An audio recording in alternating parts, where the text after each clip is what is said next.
Bonjour à tous, c'est Fanny de Thérapie Sauvage. J'espère que vous allez bien. Je suis thérapeute en psychologie humaniste, en psychospiritualité. Aujourd'hui, dans ce podcast, j'aimerais vous parler de la différence entre l'espoir et la foi. Alors, commençons par l'espoir. Contrairement à la foi, l'espoir a besoin d'être constamment alimenté et nourri. Pour vous donner un exemple, chaque matin, par exemple, on se lève, on n'a plus d'espoir sur une certaine situation et on va passer la journée à argumenter, à se dire mais si, regarde, il s'est passé ça, c'est quand même bon signe, et puis le voisin, ça lui est arrivé, et puis à la réflexion, je pense qu'il y a plus de probabilités pour que ça arrive, et puis je le sens, et puis il faut y croire, et petit à petit comme ça, on arrive à se regonfler l'espoir et on arrive au soir en se disant non, non, mais si j'ai espoir, ça y est, ça va mieux, non, non, mais j'y crois, je pense que vraiment ça peut se passer, vraiment j'ai l'espoir que ça arrive, et j'y crois. Et on va passer la nuit et le lendemain matin, il y a un risque, ou le lendemain matin ou plusieurs jours plus tard, qu'on se réveille et qu'on se remette à douter encore. On se dit oui, mais tu crois que ça va arriver vraiment? Je sais pas s'il y a vraiment de l'espoir ou pas. Et on va redevoir argumenter en se disant oui, si, quand même, regarde, il s'est passé ça, et puis on m'a dit ça, et puis il y a eu ça, donc si, quand même, je pense que si, je peux avoir espoir, si, quand même, il y a des bonnes choses, il y a quand même des signes, il y a pas mal de trucs qui me montre que si je peux garder espoir. Et après, à un moment donné, ça va rebaisser et il va falloir réalimenter, le réalimenter, le réalimenter. Donc l'espoir va apaiser le doute, mais ce n'est pas l'antidote au doute, malheureusement. C'est-à-dire qu'il y a toujours une balance, en fait, entre l'espoir, si j'ai espoir, je crois que ça va arriver, que je crois que ça va aller mieux, et le ouais, mais peut-être pas, en fait. Peut-être que tout va mal se passer, peut-être que ce que j'espère ne va pas arriver. Après tout, rien n'est sûr. Après tout, j'ai pas de preuves. Après tout, j'en sais rien. Après tout, il y a aussi des signes quand même négatifs. Après tout, je sais pas si j'ai beaucoup de chance au niveau probabilité que ça arrive. Du coup, je sais pas trop, hein. Donc il y a toujours une lutte comme ça, une balance entre je doute et si j'ai de l'espoir. Donc ça demande pas mal d'énergie et c'est toujours en mouvement et il faut toujours l'alimenter. Bref, vous avez compris. En revanche, la foi, la vraie foi, ne demande plus d'énergie. Elle ne demande plus à être alimentée une fois qu'on l'a vraiment. Alors quand je parle de foi, je ne parle pas nécessairement de religion. Il ne faut pas laisser ce mot-là aux seules religions, justement. C'est à cause de ça qu'on n'aime plus trop ce mot et qu'on a du mal à encore l'utiliser. La foi, c'est une forme, on va dire, suprême de croyance. Mais c'est même plus que croire. C'est-à-dire que quand j'ai foi en quelque chose, c'est pas que j'y crois, c'est pas que j'espère, mais c'est que je sais que ça va arriver. Je le sais dans mon cœur. Je le sais. J'ai la foi. C'est sûr. C'est presque comme si c'était acté. Je sais, je sais que ça va arriver.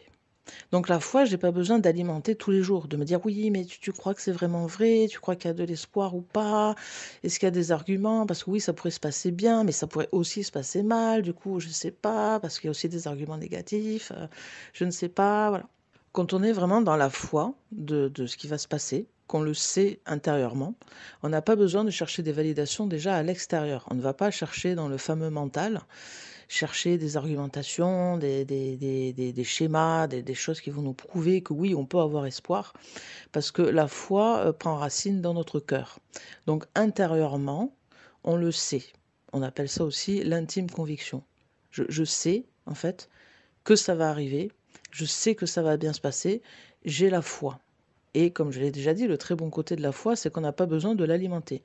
Une fois qu'on l'a, une fois qu'on a ce déclic et qu'on comprend que c'est à l'intérieur de nous, au fond de nous, qu'on a la réponse, on le sait.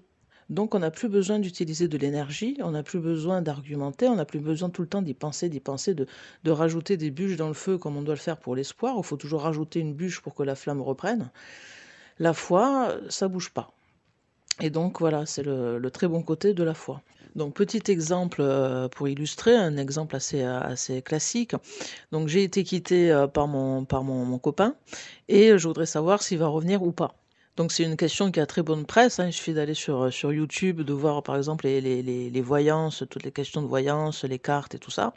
On voit que ça revient toujours, est-ce qu'il va revenir ou pas? Est-ce que mon ex va revenir? C'est une grande question. Donc voilà, on applique à ça 2 cas de figure, les 2 cas. Donc l'espoir. Donc l'espoir, oui, il va falloir aller voir des voyantes, il va falloir aller voir des énergéticiennes, il va falloir se tirer les cartes, il va falloir argumenter, en parler à ses copines, demander à sa copine si elle y croit ou pas. On va avoir besoin de l'alimenter, on va tout le temps être à l'extérieur et on va avoir des pics d'espoir où on se dit si, je pense qu'il va revenir, vraiment j'y crois. et des rechutes où on va se dire mais non, mais s'il revient pas, et s'il faut j'y crois pour rien, et s'il faut je perds mon temps, et parce que c'est possible qu'il revienne pas, s'il faut il est avec une autre nana, s'il faut je me fais des films, et donc on n'arrête pas comme ça de faire le yo-yo.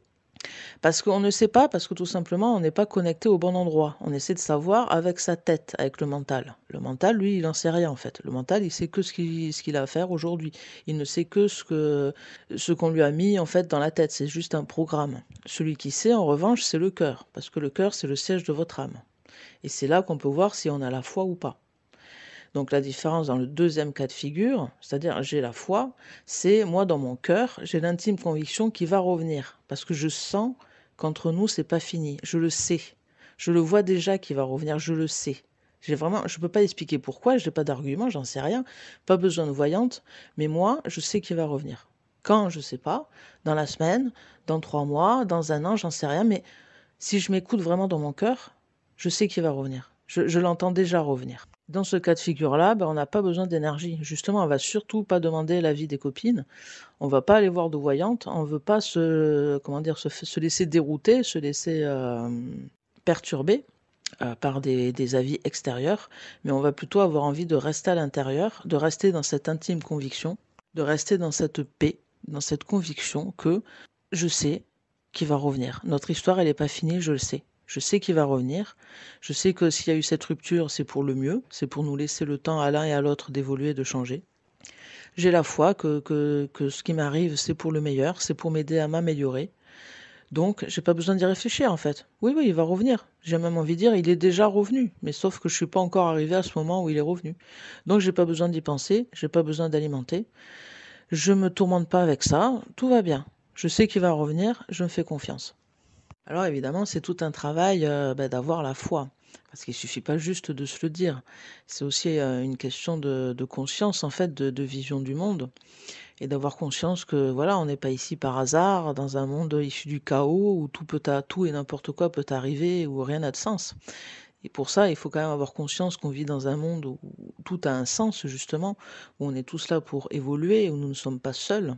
Et où, contrairement aux apparences, des fois on a l'impression que les épreuves nous tombent dessus juste pour nous faire souffrir ou pour nous dérouter ou pour nous détruire.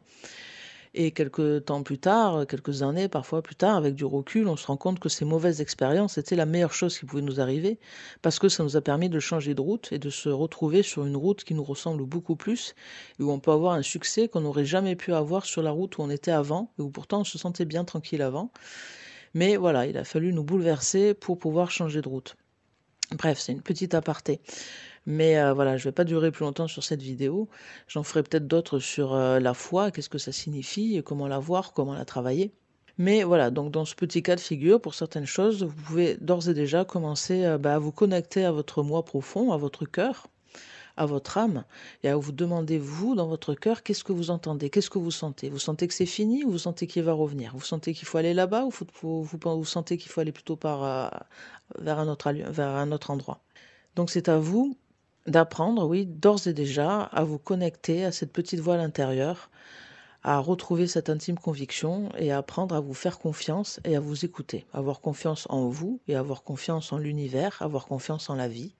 Et si vous vous sentez que ça c'est la bonne solution, eh bien c'est la bonne solution. Si vous vous sentez que lui, il va revenir et que vous allez vous remettre en couple, eh bien c'est ça. C'est pas la peine d'y croire, d'alimenter, de... Non, c'est juste, vous le savez, c'est même pas la peine d'en parler. Point. Voilà, donc je vais m'arrêter ici pour ce petit podcast sur la différence entre l'espoir et la foi. J'espère que ça vous aura éclairé. C'était Fanny pour Thérapie Sauvage. N'hésitez pas à me contacter pour un accompagnement psycho-émotionnel ou psycho-spirituel sur therapiesauvage.com. Si vous avez aimé, n'hésitez pas à liker ou à commenter mes vidéos. Vous pouvez aussi me suggérer des thèmes qui vous intéresseraient ou me poser des questions en commentaire. N'hésitez pas, ça aidera cette chaîne à être mieux référencée et à aider le plus de personnes possible. Donc je vous laisse ici pour ce podcast. Je vous remercie pour votre écoute. Je vous dis à très bientôt. Au revoir.